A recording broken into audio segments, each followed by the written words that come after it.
সেই দিন তোমার ভালোবাসার জন্য অনেক কেঁদেছি। আজ তোমাকে হারিয়ে হাজারো মানুষের ভালোবাসা পেয়েছি। তুমি যেটা স্বপ্নেও ভাবোনি, আজ আমি সেটা করে দেখিয়েছি।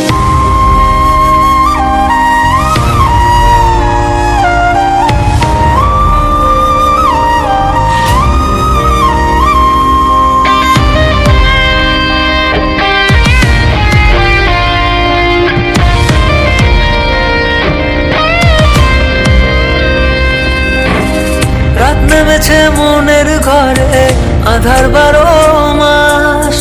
তোমার ঘরে শোনা ফলে আমার সর্বনাশ রে বন্ধু, আমার সর্বনাশ।